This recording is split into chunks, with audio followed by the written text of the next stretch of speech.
It's like saying that water is your most valuable asset, which most organizations will say knowledge is our most valuable asset. But they're not building a dam for it and thinking of tributaries and understanding where it's going. It's just leaking and you don't even know where it's going. And then you're all sitting there thirsty all the time. When you're making the big decisions, you really need robust, reliable knowledge being well tested. And there are definite, highly skilled people who know how to get that. But what we need to do as research is look down the line and go, there are lots of different forms of learning and forms of gaining knowledge. We cannot monopolize the relationship with the customer. What we need to do is operationalize it. The trick for an operations person, I'm sure you experience this too, is deliver some quick things, keep people on board, show them the long-term vision, and constantly try and encourage patience in getting there, because what you're building is not just something that's going to fly away the next day. It's like some real robust structuring that you hope is going to be valuable for a decade or 2 or 3 even. Creating great products isn't just about product managers and their day-to-day interactions with developers. It's about how an organization supports products as a whole, the systems, the processes, and cultures in place that help companies deliver value to their customers. With the help of some boundary-pushing guests and inspiration from your most pressing product questions, we'll dive into this system from every angle and help you think like a great product leader. This is the Product Thinking Podcast. Here's your host, Melissa Perri. Hello, and welcome to another episode of the Product Thinking Podcast. Joining us today is Kate Towsey, an independent research ops advisor and educator. Kate formerly was a research operations manager at Atlassian, and she started research ops at the BBC. She founded the Research Ops Community and the Cha-Cha Club of global operations professionals. She recently published a book all about the great work she's been doing called Research That Scales, the Research Operations Handbook, which we're going to dive into today, as well as talk about how research ops helps product managers and how it works well with product ops. But before we start to talk to Kate, it's time for Dear Melissa. So this is a segment of the show where you can ask me any of your burning product management questions. Go to dearmelissa.com and let me know what they are. Here's this week's question. Dear Melissa, in the early days of our product, our CEO and sales team pushed us to have a broad, complex system. The problem was that we were always being lean and not raising a Series A or B. This put a lot of pressure on the team at the time, but we've managed to make it a relative success with some high-profile customers, good retention, and good ratings. Now we have customers who expect us to keep deepening in all areas. We still get pushed to build more features in more directions. What advice would you have for narrowing the focus without alienating customers and prospects? So one thing that's interesting to me here is that you say that all the customers want you to deepen in all the areas. I would try to dig in here and try to figure out why, right? Like, what are they trying to achieve with the deepening? What can't they do right now that they would like to do? Figure out what that value is. See what you can actually deliver on.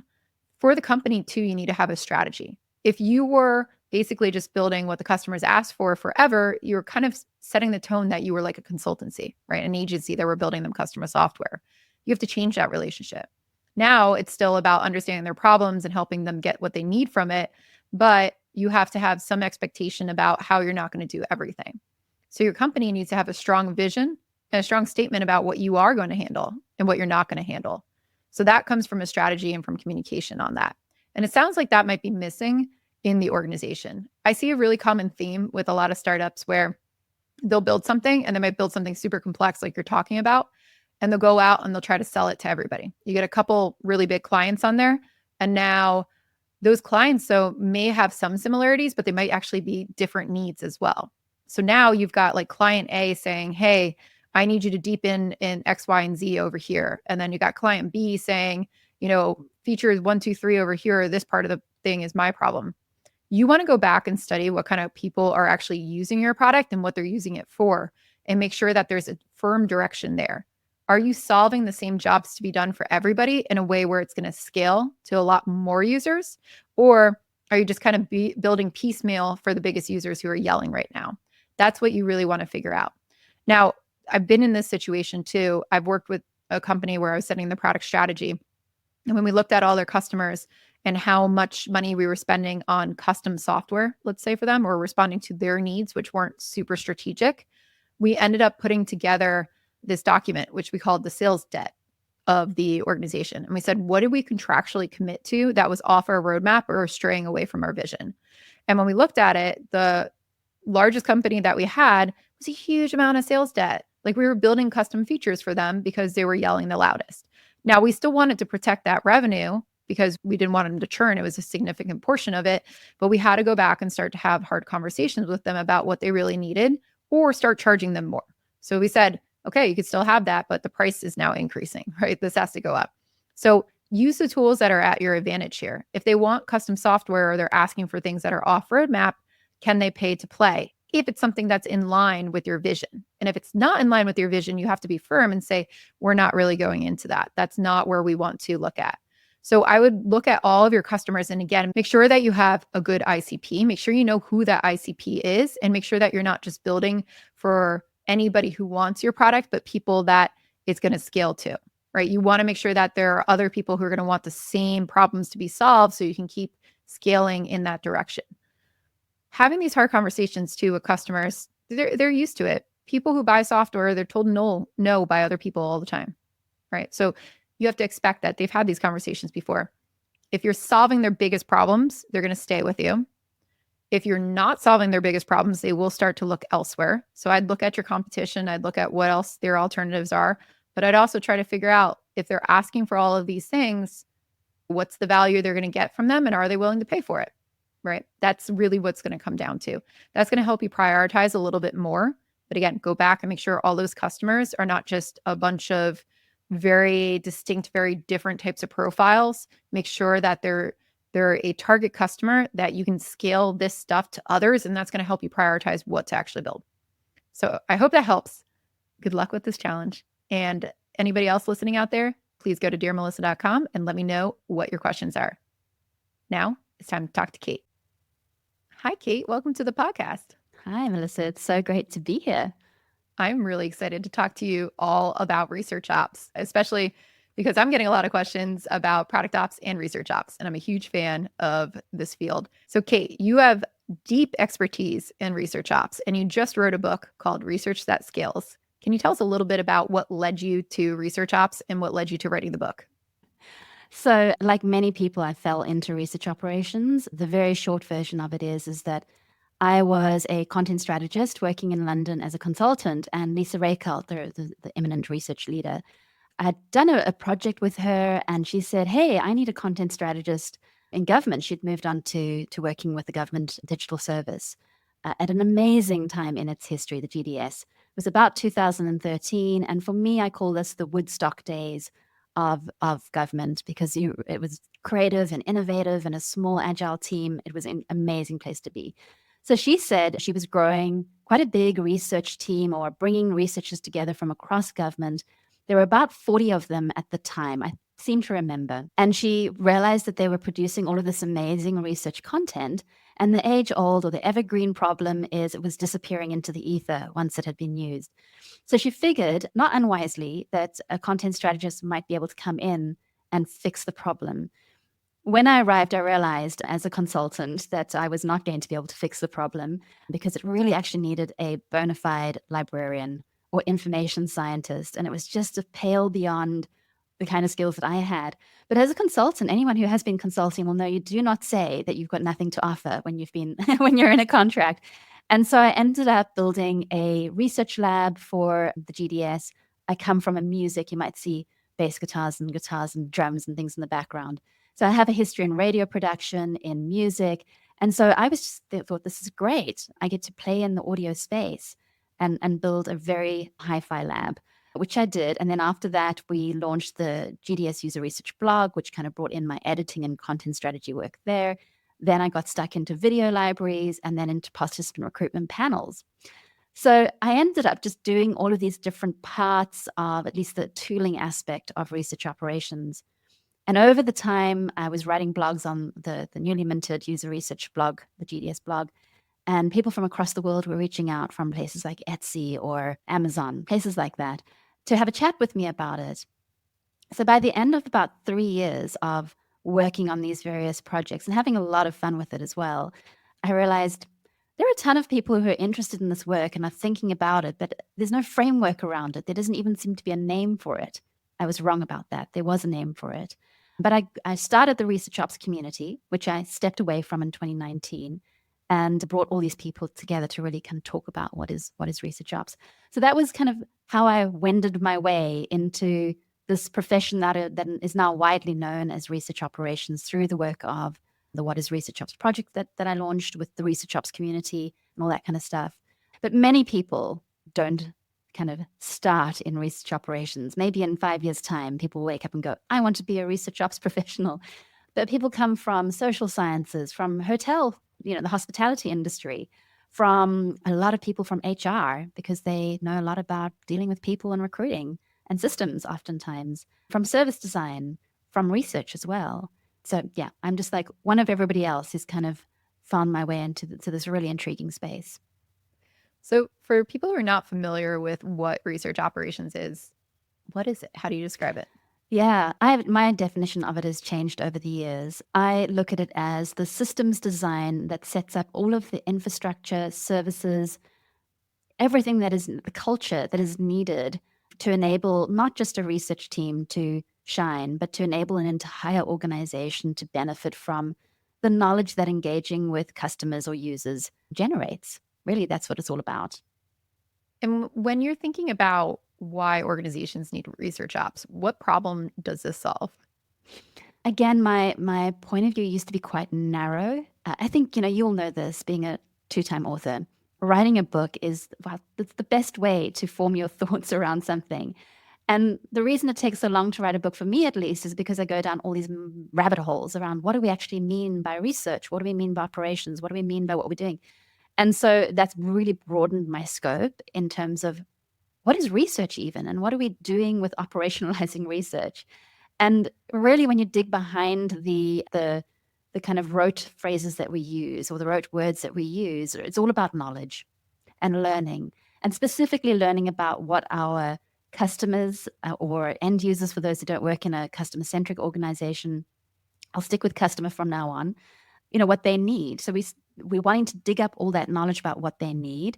But digging it up is one thing. The next thing is like enabling people to access that knowledge when they need it, because everything needs to be of the moment. And then more than that, we want them to be able to absorb it easily. It appeals to them. It's easy to engage with. It's there at the right time.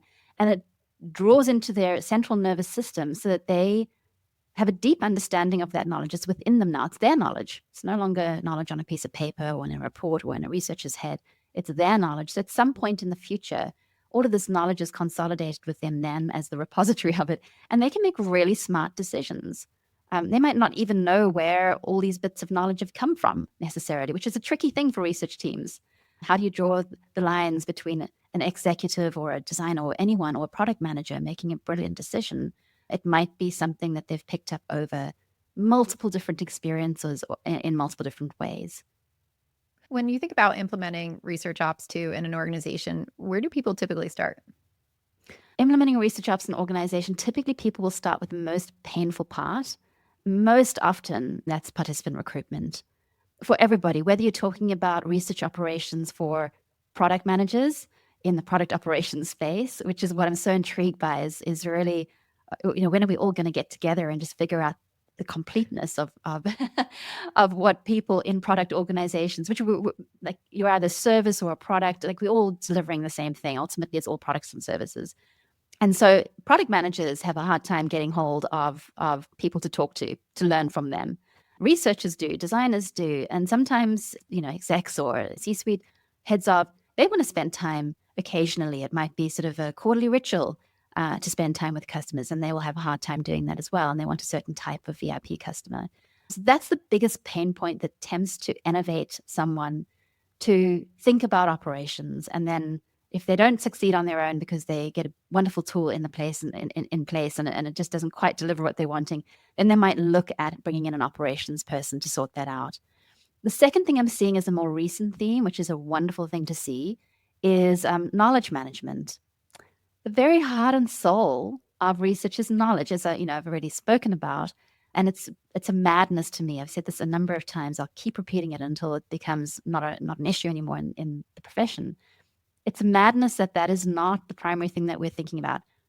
The entire point of research is to be able to gather knowledge and provide knowledge, and yet we don't manage it at all. Very few people have knowledge managers in their team. But that is becoming more and more an impetus for getting research operations in place is how do we manage the knowledge that we're creating? It's not just about creating knowledge. How do we show value to the organization because we've managed our knowledge well? That is one of those critical pieces in product management that when I saw research ops be implemented well, I went, oh my God, why do we not all have this? Yeah. And it just makes it so much easier to be able to read interviews that have already been done with customers. I might answer my question or be able to understand that if a team all the way across the company did something already, they may have learned something that I need to learn too. And it amazes me that at scale, so many companies just don't have that. It's just a free for all. You're like, oh no, you have several hundred teams. They could all just be on an island by themselves. Yeah, it's like saying that water is your most, I've never used this analogy, so it might fail, but let's try it. It's like saying that water is your most valuable asset, which most organizations will say knowledge is our most valuable asset, but they're not building a dam for it and thinking of tributaries and understanding where it's going. It's just leaking and you don't even know where it's going. And then you're all sitting there thirsty all the time. Yep. That's I a think great that worked analogy pretty well. for it. Yeah. Yeah, I like that. It's so true. And where I've seen it struggle too is that especially for product managers, because the two parts that you're talking about, right? Because it's hard to get in touch with people, they just won't do the customer interviews.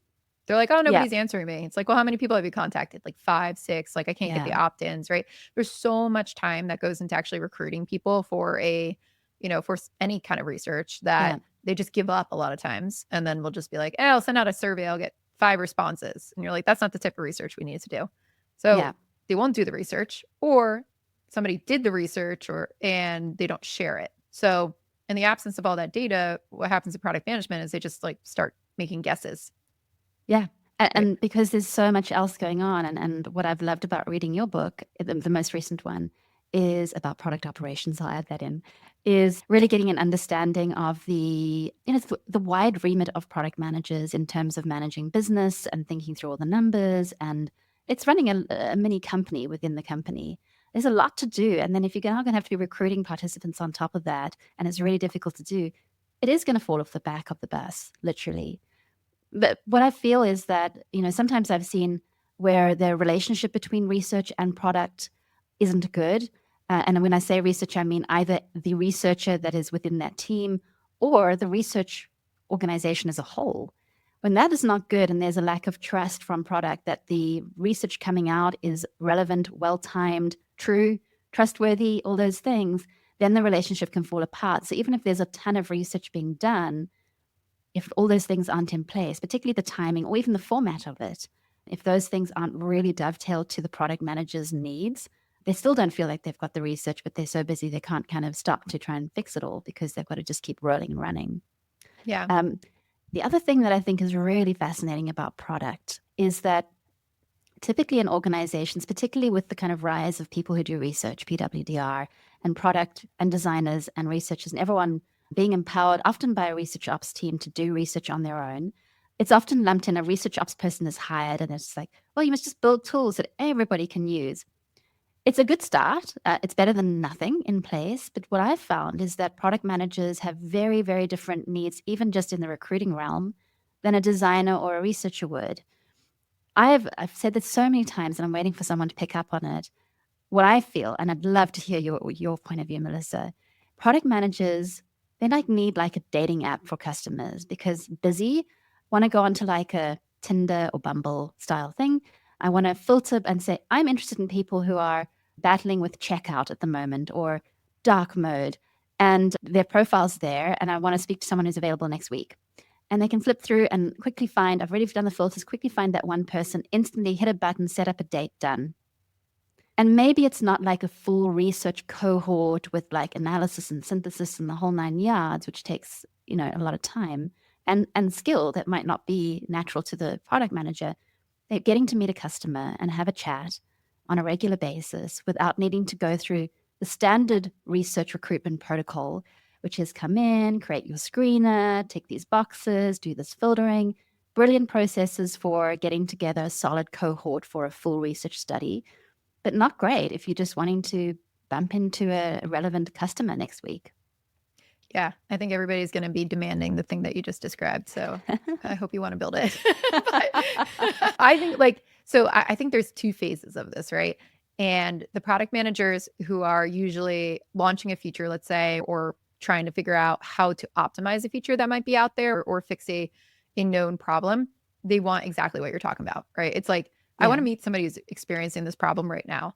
And then there's the phase of like probably where a lot of the user researchers come into of I'm building strategy, right? Yeah. So I'm actually doing this deep dive into our market segments and our customers in those, in those segments. And I want to understand deeply what problems do they have, what gaps are not filled, what our competition isn't doing, what they love about our product, what they hate about our product, how they're actually using our product right now, right? Like, are they using it in ways we didn't expect? Can we take that opportunity for this segment of the market and expand into it? If we did it better with the product, or if we marketed better there, could we leverage those types of things?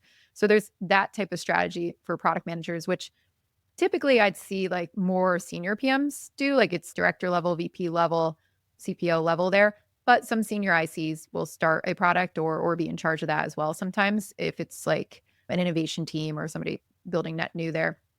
And in those studies, I think they want the targeted research like you're talking about. I need to talk to people in this type of persona, this type of segment. These people could be problem related. It could be anything like that. But then it's, let's go talk to 8 to 10 people. Let's digest it. Let's see if they have the same trends and go back on it. So I feel like there's two different needs for the phase of product development that you're in. Yeah, that's really interesting. And what I'm seeing in terms of trends, I've spoken to a few people over the last few weeks just to kind of sense check this. And it seems to be coming through as not just a version of Kate's world, but something that is wider.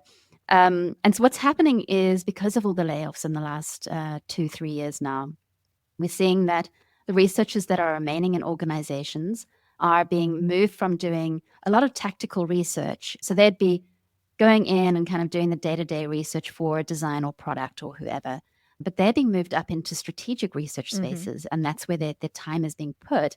And then people who are doing research, the PWDRs, are doing the sort of day-to-day research, which for designers would be more working on cohorts to do usability testing on a flow that they're working on. For product, wanting to just check in with customers, sense check something that they're feeling right now. They need the dating app tool that I wish someone would build. I could probably be a billionaire if I built it, and have that hard road of going through a startup, but I'm quite happy just being a consultant and an author and a teacher. And so what's happening then is the agencies who would typically have been hired to do all that really strategic research, they're being oftentimes pushed out the top because the internal research teams are forging that more strategic relationship.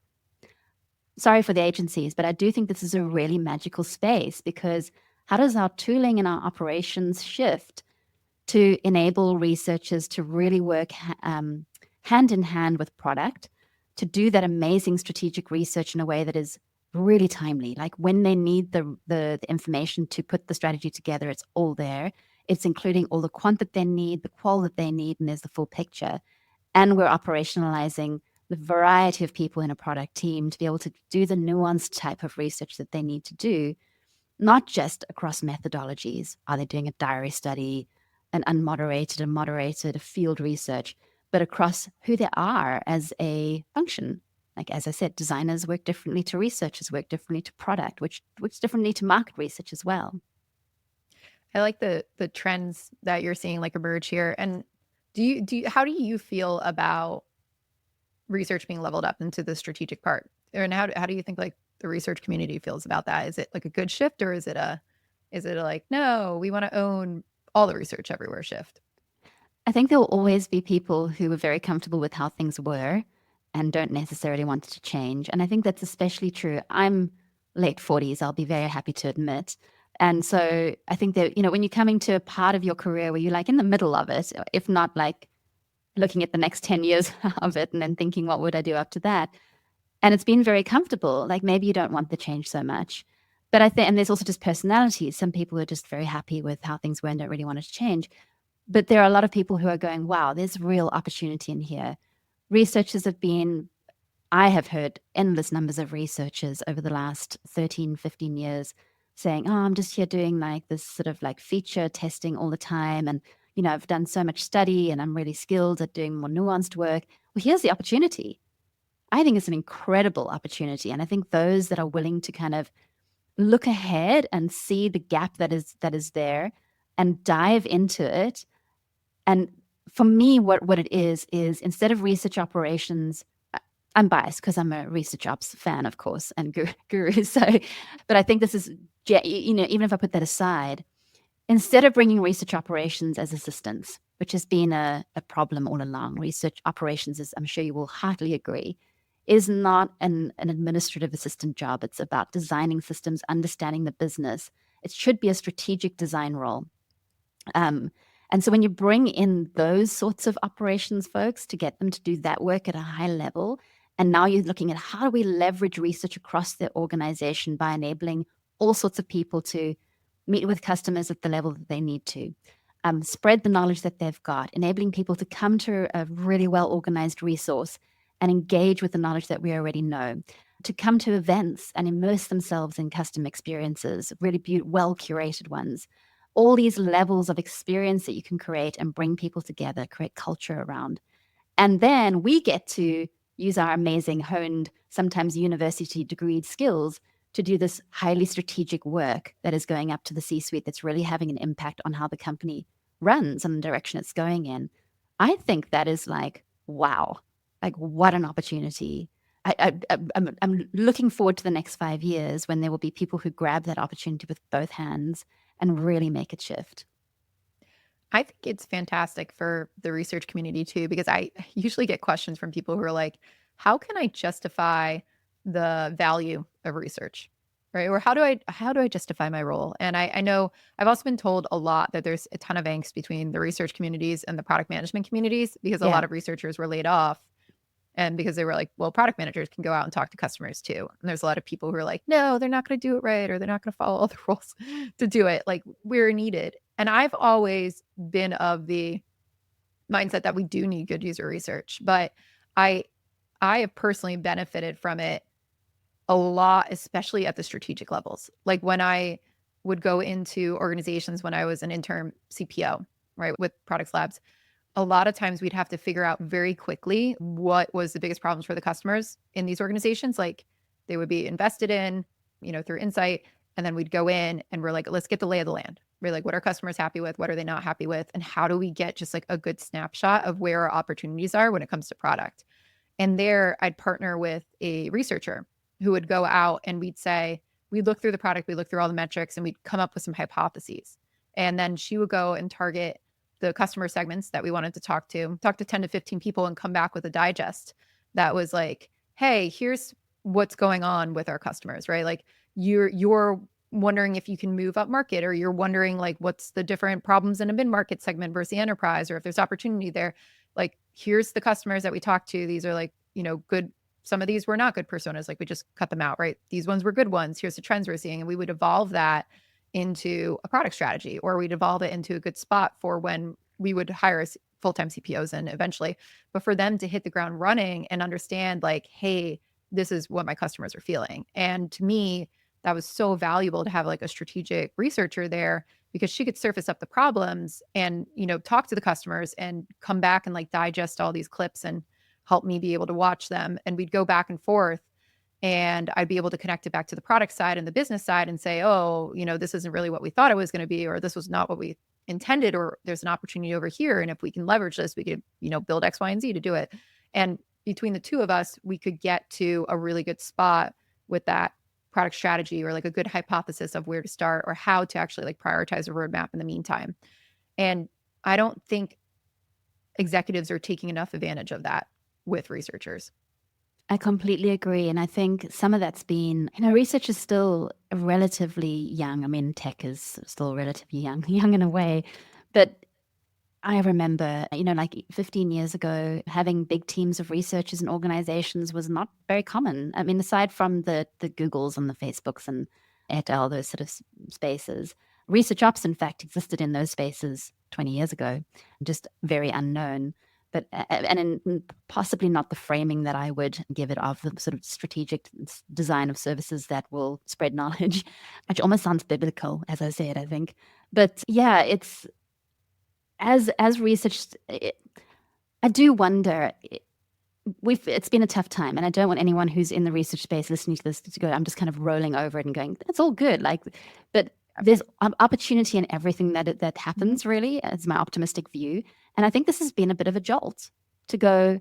Certainly it was a jolt for me to go, but writing a book, I'm writing a line. Things are going great. Research is scaling. I started writing the book. It was like amazing times. Everybody flying around, snacks in offices, just teams growing.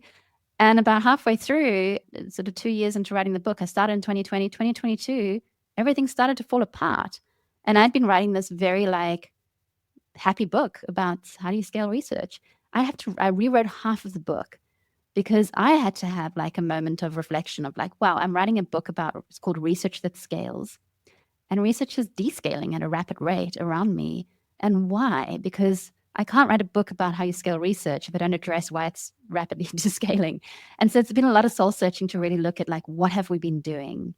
And I think a lot of that, you mentioned, I'm sort of going in a bit of a circle round now about your comment, but you mentioned the word value earlier. How does research show value? And because research is knowledge, which is this ethereal thing, and the real value you want to deliver is that someone has all of the knowledge within them, whether they got it from one report or multiple reports or many experiences, they have that knowledge to make smart decisions. And as you know, from your story, you had those decisions, you had all the knowledge you needed to make those strategic decisions and feel content that you were in a good space. So really, for me, you cannot monopolize knowledge. You cannot say, well, I'm the only person that should be spending time with customers and I'm the only person with the skills to be able to do that. You can say that about specific ways of generating really reliable knowledge, because in that instance, in a strategic instance, and when you're making the big decisions, you really need robust, reliable knowledge being well tested, and there are definite, highly skilled people who know how to get that out of the right people and blah, blah, blah, and that sort of amazing stuff. But what we need to do as research is look down the line and go, there are lots of different forms of learning and forms of gaining knowledge. We cannot monopolize the relationship with the customer. What we need to do is operationalize it. That's a pretty cool little saying. I should stick with that one. I love that. I like that. The whole thing you just said, I thought was amazing. And I couldn't agree more. In the organizations I've worked with that have been the most successful, and again, I get these questions should product managers do user research or should user researchers do user research? And there's all this infighting, right? And I've always said from the beginning, it depends. You should be working together though, no matter what. And when same with UX designers too, because UX designers will say, well, I'm in charge of user research if there's no user researchers. So I'm nobody's in charge of being the person who talks to users, right? You all have to talk to users, but you might choose to do different types of communication with users. If I'm a product manager, like you're saying, and I want to dive deeper into a problem, understand how they're using something a little bit more, and try to connect that back to a business opportunity. Maybe I'm going to go do a one-on-one interview. Maybe the UX designer is testing the prototypes with people. Maybe the user researcher is doing strategic market segment analysis and diving into if there's opportunities there, what are the big problems, and competitive analysis. Maybe the product manager is doing competitive analysis. Nobody owns all of that, but I think if we all collaborate better, we could work better together on it. And I think research ops is really a great way to start thinking about democratizing that research too. Yeah. And I think, the role that I see for a head of research, the most powerful role that I see is being bunny ears, the owner of how knowledge is treated across the organization. Again, customer knowledge. And so they can be designing, because there are, there are times to do a survey and there are times not to do a survey. There are ways to gather certain types of knowledge and I've seen plenty of examples where non-researchers have gone, we'll just survey, and it's a terrible idea. It would have been much better to have done a qualitative study with 3 people than do that. And so this is where researchers have such their own knowledge of how do you gather knowledge in the most efficient and reliable way? How do we provide the pathways and services so that people who want to do that can go down the right path easily? And I think having a head of research who has got all of that amazing methodology knowledge in them, combined with strong operations who are strategists and designers, together they can work with all the stakeholders, with everybody, with product design, with everybody to understand what they need to learn when, at what times of the year, what sorts of customers they need. And layering on top of that, within the organization, we're focusing on expanding to Canada. but we want to expand to female influencers in Canada making something up. And so how do we operationalize for that specific thing as well? Someone who can have that overview of all of these pieces and then be rolling out the right tools and structures and training and pathways that it becomes easy for people to do the best that they can do. Because you're right, like product and research have been rubbing like the wrong way for a long time, long before layoffs in the organized spaces that I've seen, where it's like, well, because it feels like research are hanging out in an ivory tower and they're trying to cut me off from the customers I'm trying to deliver goods to. And they're telling me that I don't have the smarts or the skills to hang out with them. And I need to do that in order to do my job well. So I think it's a really great time now for those relationships to shift in a direction where everybody works together for the same goal, to understand customers, to make good decisions. Ultimately, for most companies, to make more money. And like, to be blunt, for most people, it's to be successful in my role, to get promoted, to have a nice life. I think it's going to be so good if we can get to there. So I'm hoping people are going to listen to this and get there. When you were just talking about rolling out the right frameworks, the right tools to be able to do this, what are some of your top life-changing tools or frameworks that you've seen that helps organizations actually scale research effectively? So one of the key things is self-service. It's a simple thing, a self-service model. I've seen many organizations who have wanted to scale research, and there's two things that they're missing. The biggest one is a strategy. They want to scale, but they don't have a strategy. You can only scale something that is a system.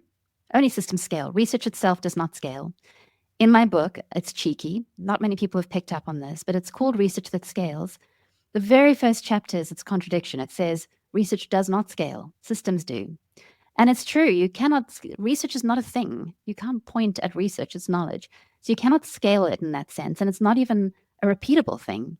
Knowledge is not a repeatable thing. It's always completely unique and if it's codified. So how do you scale it? Well, you have to build a system, and a system has to be specific, and then you can scale it. But for specificity, you have to have a strategy. So one of the biggest things you can do to scale anything, and certainly to scale research, is to decide, what is our strategy? What are we doing more than we're doing? What are we not doing? Where are our priorities? Strategy is a tricky word because it's so misunderstood. So often you'll see even big companies who have got these hand-wavy, future-focused strategies that mean nothing really.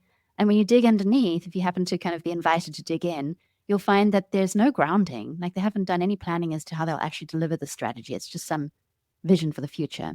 A strategy is really just, what is our opportunity right now that we can grab and we should prioritize to grab because it's going to do some amazing stuff for us?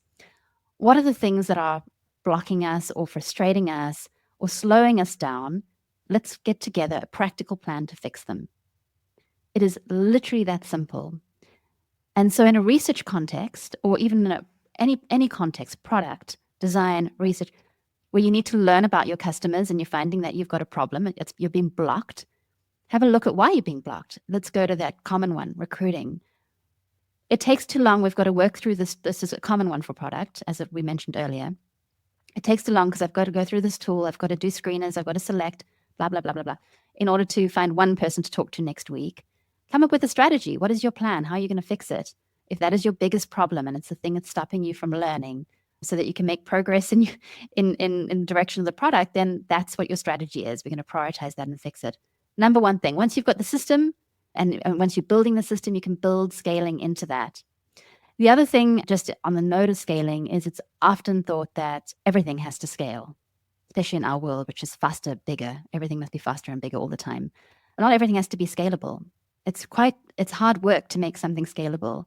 So you might look at a system and go, actually, we're recruiting VIP customers, and it's always going to be a small cohort. It's going to be like 2 customers a month, 24 people a year.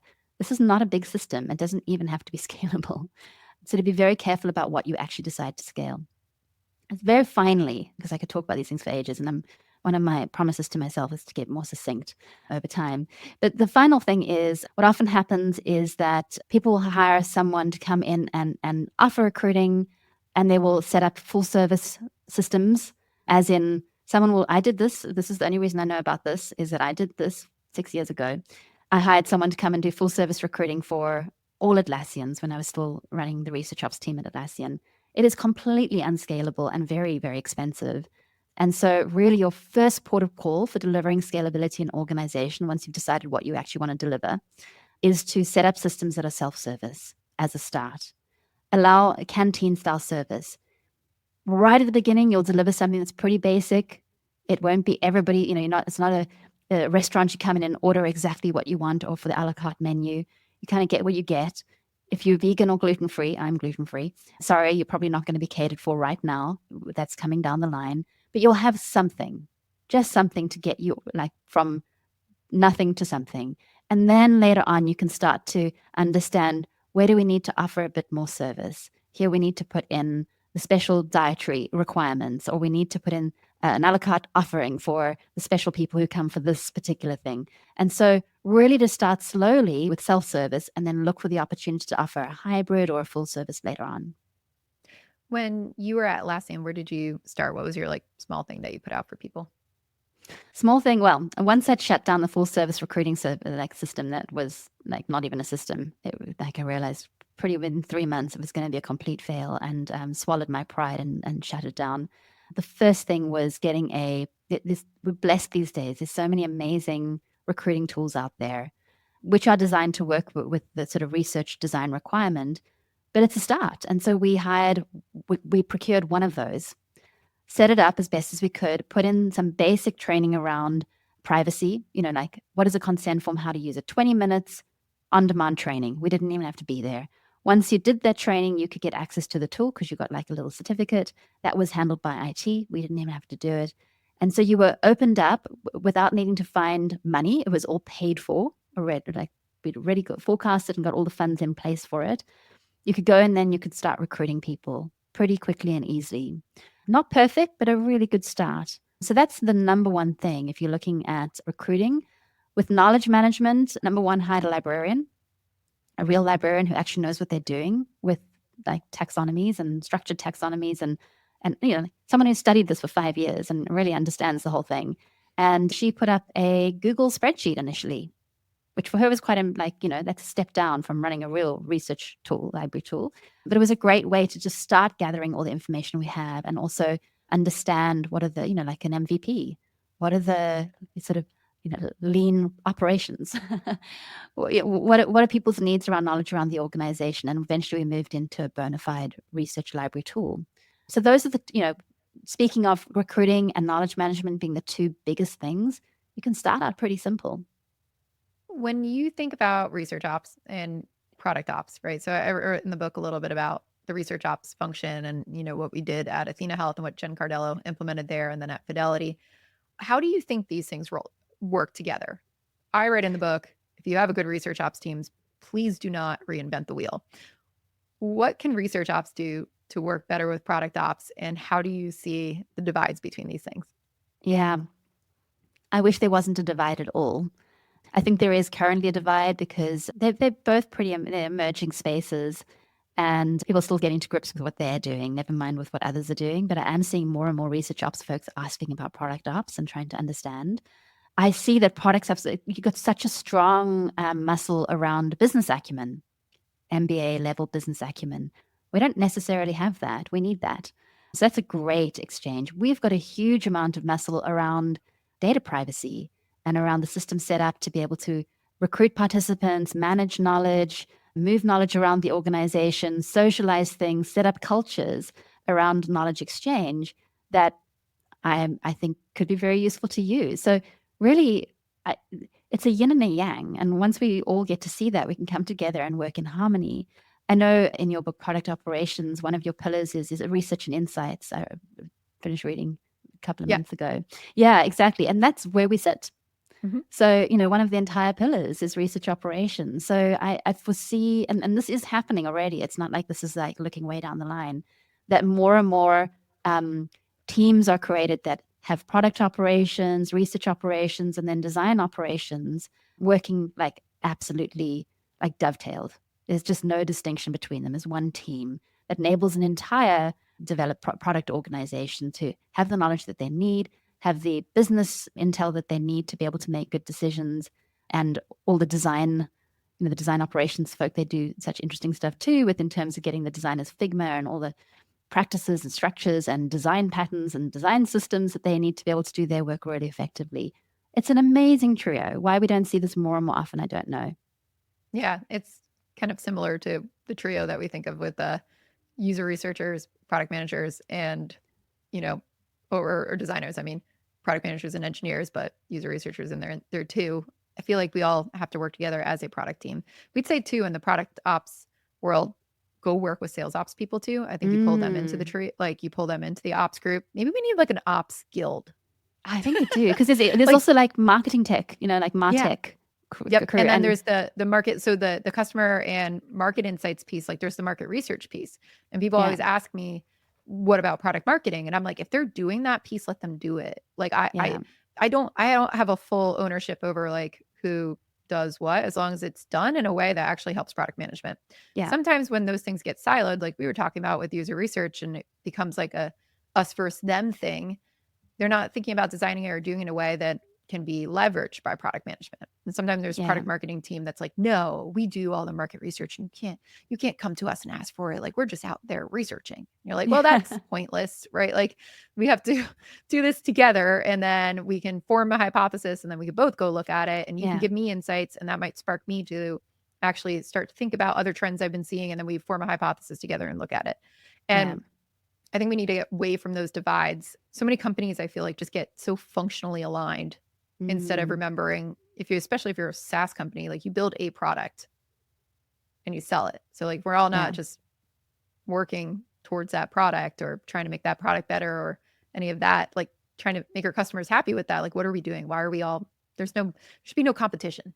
Yeah. I mean, I might get shot for saying this, but I say things anyway. I think there's also a need to accept that product managers are the top of the pile, in the sense that product managers are making the decision. They're managing the product. And it really is about giving the product manager, this is my understanding at least, correct me if I'm wrong, it really is about giving the product manager the ability to make the decisions, along with C-suite level and founders and people like that. I'm not saying that they're the end of the road, but everything really should be pointing to, in terms of research, pointing to enable, yes, sure, designers. Researchers are not researching to make decisions. They're researching to understand, to enable others to make decisions. Designers need to make design decisions. Product managers need to make decisions about the direction of the product. That's really, for me, I'm like, why are we not all working towards that? And then marketing, of course, marketing and product need to align. Oftentimes you hear that they're not aligning very well on the direction of the product versus the marketing that's going on. Why? Company organizations are big, and we all get stuck in our little space. And it's easier for someone like me who I don't work in an organization anymore. And so I get to kind of hover above the breadth of companies and have a look down and kind of go, why are we not all working together? But it's because I'm hanging out in outer space. It's the same as people going to outer space. And then they say, wow, you just see that the earth is one and we don't have all these boundaries. But then you come down to earth and you travel back to your little home, and then you're just back into your little world again. So it's maybe, like Melissa, it's like we do have that guild or something, which is something of stepping away, coming to outer space just for like 2 days to basically see that really big picture again of how we can all be working together to achieve what we all want to achieve, which is ultimately success and more sales and like abundance for all if you work in a for-profit company. And if you work in civic spaces or in charities, even then you want to be delivering more value for your sponsors, for your donors. I think that would be a beautiful world that I would like to live in. And I want us all to get there. And I think like for me, I keep pushing product ops, and I don't know if you're getting this feedback too, but a lot of people will look at this and be like, oh, these are just people about processes and systems and stuff. Like they're not really thinking about, the core of the product and delivering value.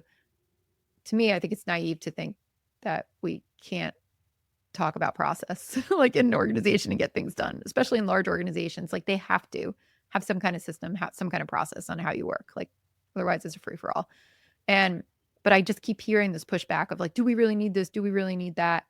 And in my experience in organizations that don't have these things that we're talking about, research ops, product ops, being able to like see this data, understand your customers, they fail.